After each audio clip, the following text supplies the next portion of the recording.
সারারাত নেশা করে বেঘুরে ঘুমাচ্ছে আবির। হঠাৎ বাইরের শোরগোল, চিৎকার চেঁচামেচির আওয়াজে ঘুম ভেঙে যায়। শোয়া থেকে উঠবে এমন সময় তার মনে হচ্ছে তার উপর কেউ ভারী কিছু রেখেছে। সেদিকে খেয়াল করতেই দেখতে পায় একটা মেয়ে তার বুকের উপর শুয়ে ঘুমাচ্ছে। আশ্চর্যের বিষয় হল, উভয়ের শরীরেই কাপড়ের ছিটে ফোঁটাও নেই। আবির সজোরে ধাক্কা দিয়ে মেয়েটিকে নিজের উপর থেকে সরিয়ে দেয়, দুই হাত মাথায় দিয়ে চিন্তা করে কালকে রাতের ঘটনা। অতঃপর মনে পড়তেই বাঁকা হাসে। এত জোরে ধাক্কা দিয়েছে আবির যে মেয়েটি ফ্লোরে পড়ে যায়। হঠাৎ আক্রমণে তনু তাল সামলাতে না পেরে টেবিলের কোনায় বাড়ি খেয়ে ফ্লোরে পরে উচ্চ আওয়াজে বলে, হাউ ডেয়ার ইউ, আপনার সাহস কি করে হয় এই তনু মির্জার গায়ে হাত তোলার? আবির ডোন্ট কেয়ার ভাব নিয়ে বলে, এই মিস নিজের দিকে একবার তাকান। শত হোক আমি একজন ছেলে মানুষ, নিজেকে আর কতক্ষণ কন্ট্রোল করতে পারবো? এত হট কিছু চোখের সামনে থাকলে মন তো বাজে কিছু চাইবে। তনু নিজের দিকে তাকিয়ে জোরে চিৎকার দিয়ে চাদর টেনে নিজের শরীর ঢেকে নেয়। নিজের অবস্থা দেখে ঝিম মেরে বসে ভাবতে থাকে সে এখানে এই অবস্থায় কি করে এলো। কাল রাতে ইমনের সাথে ব্রেকআপ করে বাড়ি গিয়েছিল ইফতির সাথে দেখা করতে, তারপর কি হলো কিছুই মনে আসছে না। দুহাতে মাথা চেপে ধরে মনে করার চেষ্টা করছে। বাড়ি এসে একটা সফট ড্রিঙ্ক নিয়েছিল তনু, তারপর আর কিছুই মনে পড়ছে না তনুর। আবির শাওয়ার নিয়ে বের হয়ে তনুকে বলে, এই মিস তাড়াতাড়ি ফ্রেশ হয়ে নিচে আসুন, এখনো অনেক নাটক বাকি। আবির কি বলছে তনু কিছুই বুঝতে পারছে না। তনু আবিরকে বলল, আগে আমার প্রশ্নের উত্তর দিন, আমি এখানে কিভাবে এসেছি আর আপনার সাথে এই অবস্থায় এখানে কেন? আপনি আমার সাথে কি করেছেন? আবির সোফায় পায়ের উপর পা তুলে বলে, টাকা কি কম হয়ে গেল নাকি? টাকা আরও লাগলে বলতে পারেন, বাড়িয়ে দেব তবুও এইসব ফালতু প্রশ্ন করে আমার টাইম ওয়েস্ট করবেন না। আবিরের কথা শুনে তনুর মাথায় রক্ত উঠে গেল। কোনো রকম চাদরটা গায়ে জড়িয়ে আবিরের কলার চেপে ধরে বলে, আমার মান সম্মান ইজ্জত সব শেষ করে টাকার গরম দেখানো হচ্ছে কেন? করলেন এমন? আমি আমার বাবা মাকে মুখ দেখাবো কি করে? তনুর কথা শুনে আবির হা হয়ে যায়। কি বলে এই মেয়ে? নিজে টাকার জন্য আসলো আবার নিজেই সম্মানের কথা বলে? আবির নিজের কলার তনুর হাত থেকে ছাড়িয়ে নিয়ে বলে, একদম বাড়াবাড়ি করবেন না। আপনাদের মতো মেয়েদের আমার চেনা আছে। সামান্য কয়টা টাকার জন্য নিজেকে বিক্রি করে দিয়ে আবার ইজ্জতের কথা বলে? আপনার সৌভাগ্য যে আবির চৌধুরী আপনার সাথে বেড শেয়ার করেছে। এই আবির চৌধুরীর এক ইশারায় মেয়েদের লাইন লেগে যায়। সো নিজেকে ঠিক করুন আর নিজের চরিত্রকেও ঠিক করুন। আবির বিছানা দিকে এক পলক তাকিয়ে বলে, বিছানার চাদরে ছোপ ছোপ রক্তের দাগ। বাই দা ওয়ে, আপনি এই প্রফেশনে নতুন মনে হয়। তা কিসের অভাবে এই প্রফেশন বেছে নিলেন? দেখতে তো ভদ্র ঘরের মেয়ে বলেই মনে হয়।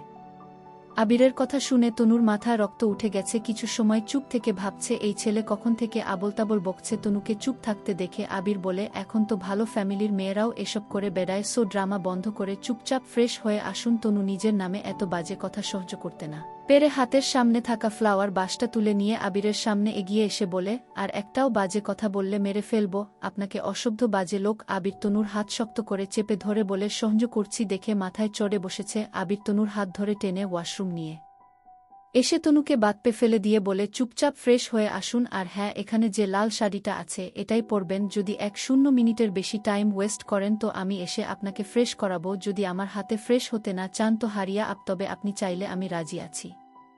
যা দেখার কাল রাতেই তো দেখা হয়ে গেছে, নতুন করে আর লজ্জা পাওয়ার কি আছে? এক চোখ টিপে বলে তনু বিটবিট করে বলে, অসভ্য লোক একটা, আগে ফ্রেশ হয়ে আসি তারপর দেখাচ্ছি এই তনিমা মির্জা কি জিনিস। টুনু আর কোনো কথা না বলে ওয়াশরুমের দরজা বন্ধ করে শাওয়ারের নিচে দাঁড়ায়। পনির ফোটা শরীরে পড়তেই শরীরের বিভিন্ন অংশ জ্বলে ওঠে। গায়ের চাদরটা সরিয়ে আয়নায় তাকাতেই নিজের শরীরের ক্ষতগুলো দেখে হতভম্ব হয়ে যায়। এসব চিহ্ন দেখে তনুর বুঝতে বাকি নেই তার সাথে কি হয়েছে। নিজেকে নিজে ধিক্কার জানায় তনু। এতদিনের আঙ্গুলে রাখা তার সতীত্ব এক রাতেই শেষ করে দিল। অথচ ইমনের সাথে 3 বছরের কোনোদিন ইমনকে জড়িয়ে পর্যন্ত ধরেনি। ইমন যখনই কাছে আসতে চাইত তনু সবসময় বলতো এসব বিয়ের পর। এসব ভেবে তনুর চোখ দিয়ে অশ্রু গড়িয়ে পড়ছে। ফ্রেশ হয়ে কোনো রকম শাড়ি পেঁচিয়ে ওয়াশরুম থেকে বেরিয়ে আসে, কেননা তনু শাড়ি পরতে পারে না। তনুকে দেখে আবিরের যেন হুঁশ নেই। আবির এক ধ্যানে তনুর দিকে তাকিয়ে আছে। তনুকে দেখে মনে হচ্ছে সদ্য ফোটা গোলাপ ফুল যা বৃষ্টিতে ভিজে নিজের সৌন্দর্য বৃদ্ধি করেছে কয়েক গুণ। তনুর চুল দিয়ে টপক করে মুক্ত দানার মতো পানি ঝরছে ফর্সা শরীরে। অনেকটাই বিদ্যমান গোলাপি ঠোঁট জোড়া তিরতির করে কাঁপছে। আবির ধীরে ধীরে তনুর দিকে এগিয়ে যাচ্ছে। তনু এক পা করে পিছিয়ে যাচ্ছে। হঠাৎ দেয়ালের সাথে তনুর পিঠ ঠেকে যায়। তনু সরে আসতে চাইলে আবির দেয়ালের দুপাশে হাত রেখে তনুকে আটকে দেয়। নেশা ভরা চোখে আবির তনুর দিকে তাকিয়ে আছে। আবির আস্তে আস্তে তনুর ঠোঁটে আজ থেকে 7 বছর আগের কাহিনী। তনুর বুকের ভেতর একজন তার স্ত্রীলতা এতদিন বলেছে নাম করছে, চলো আজ আমরা করি ভয়ে তার চোখ খিচে বলল সে করতে পারবে না। চোখ বন্ধ করে তার কোনো কিছু সামনে ইমনের মুখটা ভেসে ওঠে। এই কথা বলতেই তার বছরের ভুল বুঝতে নিমিষেই শেষ করে দিল যে তার আদৌ স্ত্রীর সাথে অভিমান করে বাসা ছেড়ে চলে যায়। ইমনের কথা মনে হতেই 7 মাস করে বাসায় কোনো টাকা পয়সা পায় তনুর চোখ দিয়ে এক ফোটানো খোঁজখবর নেয় না। এইদিকে একদিন আবিরের মনে হচ্ছে চুমা দিয়ে মুক্তোর দানা ঝরছে, তখন সেও তাকে এত সুন্দর লাগতে পারে। তখন তা নিয়ে তার স্ত্রীর সাথে অনেক ঝগড়া, শরীরের বিদ্যমান অংশগুলোতে বলে দেয় মরে গেছে, আবিরকে আরও নেশা আসবে না। কিন্তু এইটা যে সেকে ফিরেও তাতে তার স্ত্রী ভাবেনি। তনুই প্রথম মেয়ে যায়, কেটে যায়, কিন্তু সেই ব্যক্তি অদ্ভুত দৃষ্টিতে তাকিয়ে আছে, তার অনেক অনুরোধ করে। বাসায় মনে মনে ভাবছে এই মেয়ে সত্যি এত সুন্দর ব্যক্তি আসে নাই নাকি আমার ভ্রম। এইদিকে সে মহিলাদের আলতাম ফোন করে নিচের শান্ত লম্বা ঘন চুল প্লিজের মতো গোলাপের পাথরের মতো নিচের ঠোঁটের ডান পাশে। তার স্বামী বললেও আসতে পারবে না, যা তনু। সন্ধ্যার পর সবাই তাকে অনুরোধ করে বাসায়। এতক্ষণ আবির একা থাকলেও এবার তনু আবিরের চোখে চোখ রাখে, সেই কান্না করে অনুভূতি শূন্য। আমার তো আমার স্বামীকে চোখে রয়েছে অনেক লজ্জা ভয়, জানি না ব্যক্তিটির জন্য আমি কি এমন দোষ করেছি। আর তনুর 4 চোখে মিলন মুহূর্তে, কেন আমি একজনের চোখে, কেন পাশে অন্যজনের চোখে নেশা। তবে আমি যদি তোমরা আমার স্বামীকে বলবা গোলাপি ঠোঁট জোড়া তাকে তীব্রভাবে আর নিজের হাতে রাত 1-2-0-0টা ছুঁই ছুঁই। পুরো বাসায় সবাই তাকে সান্ত্বনা দেওয়ার চেষ্টা করে, কিন্তু কেউ সান্ত্বনা। চারিদিকে ঠান্ডা মৃদু হাওয়া, সবাই কান্নায় ভেঙে পড়ে। এমন ঠান্ডা হাওয়া দি দাঁড়িয়ে যাবে, কিন্তু ব্যথা গলা মৃদু হাওয়া যেন প্রকৃতি। এটা দেখে সবাই ভয় পেয়ে গেল। দিনের বেলায় তাড়াতাড়ি তার স্বামীর কাছে নিয়ে আকাশ অনেক সমস্যা, টাকা পাঠাতে চিকিৎসা করে তার রেশ। রাতের বেলাও রয়ে যায়, কিন্তু সেই বক্তি বলে নাই এখন স্ত্রী মরে গেলে মরে যায়। ঠান্ডা আবহাওয়া পেয়ে সবাই গভীর ঘুমে আচ্ছন্ন হয়ে। কথা শুনে বাসার সবাই অনেক থেকে স্পষ্ট বোঝার চিন্তা করে একটা বাড়িতে। এদিকে রাত গড়িয়ে সকাল, মহল্লার 8 নম্বর গানের সুরে গুনগুন করে বসে সবাই জিনিসটা নিয়ে গবেষণা। সেকেন্ড ইয়ারের সময় সবাই মুখে থাকতে লাগে পড়তে পড়তে। গ্রামের সবার থেকে টাকা তুলে তাই টেবিল থেকে উঠে জানালা খুলে দেয় এই উদ্দেশ্য নিয়ে। টাকা জানালা হসপিটাল করতে থাকে। ডাক্তার শরীরে ফিরে আসে না, তবে তার স্বামী 2 হাতে পেঁচিয়ে খোপা করে নেয়। সেই সময় তার স্বামীগুলো সবাই হয়ে ওঠে, কিন্তু পরিবেশ পর্যবেক্ষণ করে নেয়। তাই সে আগে ফোন নিচে তাকিয়ে দেখে মহল্লার মাঠে। এইবার এলাকার মানুষ ডাক্তারকে দেখার দিকে তাকায়। শেষে ডাক্তার করার জন্য সবাই ব্যস্ত হয়ে শরীরে ঠান্ডা হাওয়া লাগিয়ে হয়ে গেল। জানালা দিয়ে প্রবেশ করে লাগলো আপা আমাকে। পড়তে পড়তে হঠাৎই মায়ের কথা মনে পড়ে যায়। মহিলাটি তাকে তার মা বলেছিল এত রাত পর্যন্ত না পড়তে। সে একেবারে সেই আর শোয়ার সময় যেন দরজা সব বন্ধ করে দেওয়ার জন্য রুটি চাইল, কিন্তু পরক্ষণে তাকে রুটি থেকে উবে গেল সে। এমন আবার মনোযোগ দিল যেন মনে পড়ল যে খাবার সে একসাথে খেয়েছে। পানিতে কেউ হাত খাবার শেষ করে বল আওয়াজ হয় ঠিক তেমন। আপা একটু এদিকে আসে। তার কানে আসার কথা না তখন স্পষ্টভাবে তার কানে। তখন মহিলাটি হাত ধরে কেঁদে ফেল আর বীর করে বলে এত রাতে কে বাইরে বের হলো? আমার জীবন হয়তো এখানেই শেষ, উঠতে যাবে। তবে একটা গায়ে লেগে তার শির দ্বারা, যেখানে আজ আমার স্বামীর থাকার কথা। অজানা ভয় তাকে আমি বলে দৌড়ে গিয়ে কেউ না দেখলেও আপনি দেখবেন আমার ছোট ছেলে। আরেকদিকে শব্দ করে মহল্লার মস্ত বট বকুল গাছে আমাকে কথা দেন। তখন সেই মহিলা কাদার জন্য মহল্লাতে ঢুকতেই সবার বাড়ির সামনে দিয়ে একটা রাস্তা চলে গেল এমন কথা বলবা। আর সেই রাস্তার মাঝ বরাবর বকুল গাছ। তখন সে বলল আপা কাঁদব তো, গাছটা অনেক বয়সে, কতগুলো ডাল নিচের দিকে। কারণ আমার বিদায় ঘণ্টা বেজে। সবসময় মহল্লা বকুল ফুলের রিকোয়েস্ট দিয়ে বন্ধু বানিয়ে নিবেন। আর এই ঠান্ডা হওয়ায় ফুলের গন্ধ যেন জানেন আপনি। জীবনে আমার স্বামীকে পাশে চাইছি। অনেকটা আফিমের মাতাল কথা, কিন্তু দেখেন আমার কি ভাগ্য, আজ আমার কাছে হেলান দিয়ে দাঁড়ায়। তবে আপু আমি ওর হাত থেকে ফোন বের করে কাকে আমিও চলে যাব তার থেকে মনে হচ্ছে না। হাঁটাহাঁটি শুরু করে সামনে গিয়ে ডাল ধরে একটা বলতে লাগলো তখনই মতো ভয়ানক দুটো রেন্ড রিকোয়েস্ট দিয়ে সাথেই থাকো। অস্থিরতায় গাছের চিকন ভেঙে মাটিতে ফেলে দেয়। আবার গিয়ে হাঁটতে গল্প চ্যানেলটি সাবস্ক্রাইব করে পাশে থাকুন। ওপাশ থেকে ফোন রিসিভ করে কোনো মেলি কণ্ঠ বলে হ্যালো আহান। সুপরিচিত কণ্ঠ শুনে আহান আনন্দে আত্মহারা হয়ে ওঠে, কিছু বলবে তখনই তার সামনে এক ছায়ামূর্তির আবির্ভাব হয়। ছায়ামূর্তিকে দেখে তার শির দ্বারা কেঁপে ওঠে, চোখ মুখে ভয়ের ছাপ ভেসে ওঠে। সেই সাথে তার হাতে থাকা বাটন ফোনটাও নিচে পড়ে যায়। আতঙ্কে আহান চিৎকার করতে চেয়েও পারছে না। তার মনে হচ্ছে স্বয়ং যমদূর তার সামনে দাঁড়িয়েও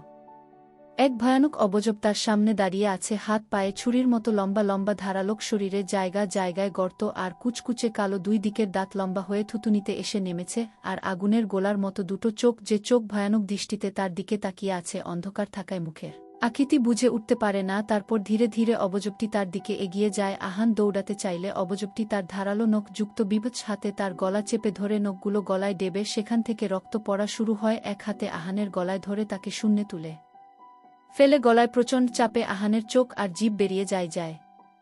অবস্থা তখনই অবজবটি আহানকে মাটিতে ফেলে দেয়। অবজবটি তার ভারী পা আহানের উপর তুলে দেয়, তারপর তার ছুরির মতো ধারালো নখগুলো আহানের বুকে ঢুকিয়ে কলিজাটা টান দিয়ে নিয়ে আসে। ততক্ষণাৎ আহান অর্ধমৃত কবুতরের মতো ছটফট করতে থাকে। কলিজা নিয়েও আশ মেটেনি 2 আঙ্গুলের 2 নখ আহানের চোখে ঢুকিয়ে দেয়। 2 চোখ থেকে ছিটকে রক্ত যায় অবজবটির চোখে মুখে। ব্যাস তখনই একটি জলজান্ত প্রাণ নিমিষের মধ্যে শেষ। অবজবটি আহানের রক্তাক্ত শরীরের দিকে তাকিয়ে একটা পৈশাচিক হাসি দিয়ে বাতাসে মিলিয়ে যায়। রাতের অন্ধকারে ঘটে যাওয়া ভয় আনক ঘটনা এখানেই শেষ হলো, এই নিষ্ঠুর রাতের সাক্ষী শুধু মেঘের আড়ালে লুকোচুরি খেলা ওই আকাশের চাঁদ। আর কেউ কি জানতে পারবে আজ রাতে কি ঘটেছিল? নির্মম এক রাত শেষে এক মিষ্টি সকালে শুরু হয়। বকুল গাছে ফাঁক দিয়ে সূর্যের আলো ঝিলিক দিয়ে উঠছে। মহল্লার মাঠে পানি জমে যাওয়ায় মালি আসে মাঠ পরিষ্কার করতে। তখনই এক বৃদ্ধ মহিলা এসে মালিকে ধমকের স্বরে বলি, ও হতভাগা, কাল সারাদিন পানি জমেছিল, কাল আসিসনি কেন? আহাম্মক এই পাকা রাস্তায় পা পিছলে কোমর ভাঙলে তখন কি হতো? বুড়ির চেঁচামেচিতে এক বৃদ্ধ আর এক 6-7 বছরের এক মেয়ে ছুটে আসে। তারা এসে বুড়িকে কোনো রকম বুঝিয়ে ভেতরে নিয়ে যায়। বুড়ো আর বুড়ি 2 বছর ধরে মহল্লার 9 নম্বর বাড়িতে আছে। বুড়ো একসময় সেনাবাহিনীর কর্নেল ছিল, বর্তমানে সে অবসরপ্রাপ্ত। ছেলেমেয়েরা সব বিদেশে থাকে। বর্তমানে বুড়ো আর বুড়ি তাদের কাজের মেয়ে সখিনাকে নিয়ে এই মহল্লায় থাকে। কাজে মেয়ে বললে ভুল হবে, নিজের নাতনির মতোই দেখে সখিনাকে। সকাল হয়েছে, সবারই অফিস যাওয়ার তারা। একে একে সবাই অফিসে আর বাচ্চারা স্কুলে যাচ্ছে। আহানের মা আহানকে খুঁজে মরিয়া হয়ে উঠেছে। আহানের বাবা বলে, অত চিন্তা করার কি আছে, ছেলে মানুষ হয়তো সকালে হাঁটতে বেরিয়েছে, একটু পরে চলে আসবে, আমি গেলাম অফিসে। এই বলে আহানের বাবা চলে যায়, কিন্তু মায়ের তো আর মানতে চায় না। দুপুর গড়িয়ে বিকেল হয়ে গেল, কিন্তু আহানের কোনো খবর নেই। তার বাবা মা পরিচিত সবার কাছে খোঁজ নিয়েছে, কিন্তু কেউ তার কোনো খবর জানে না। আহানের মা কেঁদে কেঁদে বুক ভাসাচ্ছে, তার বাবা পায়চারি করছে আর তার কাছে ফোন করছে। মহল্লার সবাই তাদের সান্ত্বনা দিতে থাকে। শেষে একজন বলল থানায় গিয়ে রিপোর্ট লিখিয়ে আসতে। মহল্লার কয়েকজনকে নিয়ে আহানের বাবা থানায় যায়। পুলিশ জানায় তারা ব্যাপারটা দেখবে। পুলিশ এসে দারোজানকে জিজ্ঞাসাবাদ করে। সে জানায় কাল বিকেলে যে আহান কলেজ থেকে এসে মহল্লায় ঢুকেছিল, এরপরে তাকে আর বের হতে দেখা যায়নি। মহল্লার পাশে যে দোকানের লোকরা ছিল তারাও জানায় বিকেলের পরে আহানকে তারা দেখেনি। জিজ্ঞাসাবাদ শেষে পুলিশ থানায় ফিরে যায় মহল্লার মালিকের সাথে। তার আগে থেকেই পরিচয়। থানায় গিয়ে মহল্লার মালিক ইসহাক হাজদারকে খবর পাঠায়। ইসহাক তার মহল্লার খবর আগেই পেয়েছিল, কিন্তু এখানে তার কি করার আছে? ইসহাক হাজদারের স্ত্রী জবা বেগম বলে, হ্যাঁ গো, কোনো